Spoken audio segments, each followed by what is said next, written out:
Bom, o estado de Santa Catarina, ele é o maior exportador de mel do Brasil.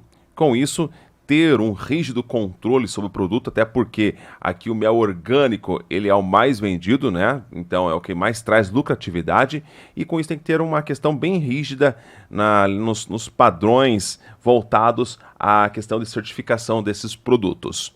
Bom, uma das regiões que se sobressai nessa questão de produção de mel é justamente o Planalto Norte Catarinense. Praticamente todos os municípios aqui do Planalto Norte Catarinense têm apicultores voltados para essa cadeia que é tão importante para a economia catarinense. Pois bem, tivemos inclusive aqui em Porto União um problema muito sério, muito grave no ano de 2019 quanto à mortandade de abelhas. Não foram uma questão ali isolada, foi só uma questão ali que ocorreu só numa propriedade. Não, foi a nível aqui regional. Foram milhões de abelhas que morreram e a partir dali, então, o Ministério Público de Santa Catarina, juntamente a SIDASC e tantos outros órgãos, né, de fiscalização, foram em busca do que estava acontecendo.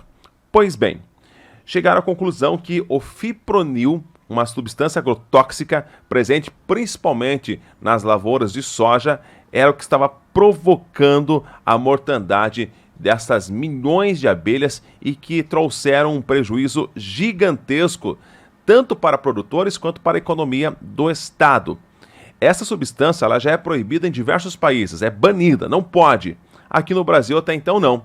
Agora Santa Catarina se tornou o primeiro estado do Brasil a proibir, a banir o fipronil. Vamos ouvir, para falar um pouco mais sobre esse assunto, o coordenador do Centro de Apoio Operacional do Consumidor, promotor de justiça de Santa Catarina, o senhor Eduardo Paladino. Ele explica sobre essas questões das mortandades, de que forma se chegou então a essa substância e, claro, sobre o banimento.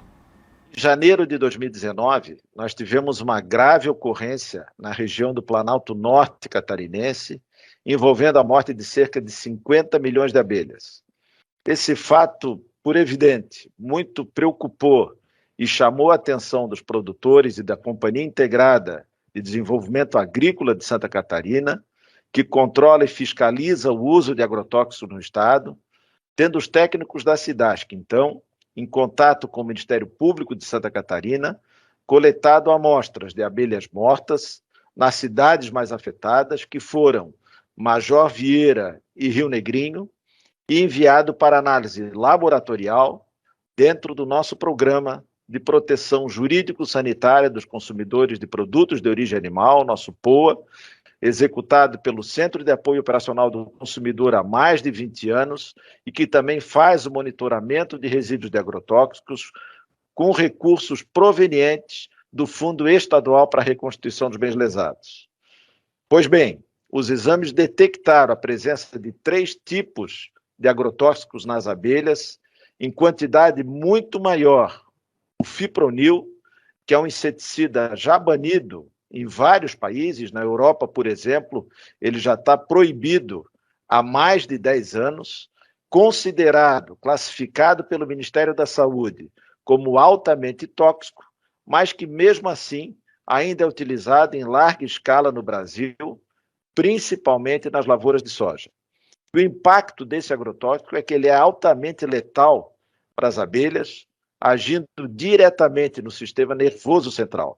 Após o contato com essa substância, as abelhas que não morrem durante o voo retornam adoecidas e contaminam toda a colmeia, causando um estrago muito maior.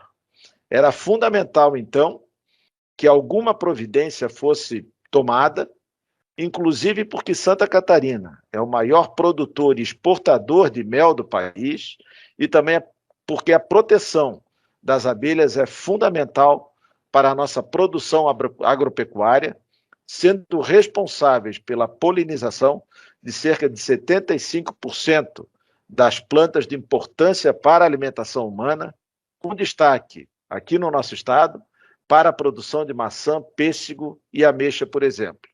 E muito boa hora, portanto, a SIDASC publicou uma resolução de diretoria que está vigente desde o último mês de setembro, proibindo o uso foliar de produtos agrotóxicos que contêm o princípio ativo fipronil na sua formulação e fazendo de Santa Catarina o primeiro estado brasileiro a restringir o uso dessa substância. Sem dúvida nenhuma, trata-se de uma grande conquista de toda a sociedade que contribui decisivamente para a defesa do meio ambiente e da saúde humana, e o Ministério Público de Santa Catarina teve fundamental participação nesse região. No nosso caso, segundo apurado pela SIDASC, os agrotóxicos foram pulverizados durante o período de floração da soja, quando havia a recomendação, e agora há a proibição para que os produtores utilizassem as substâncias com consciência e absoluto cuidado, de modo que não envenenassem as flores, justamente pela esperada visita dos polinizadores. O resultado dos exames realizados com recursos da FRBL, portanto, só confirmou a suspeita que já existia desde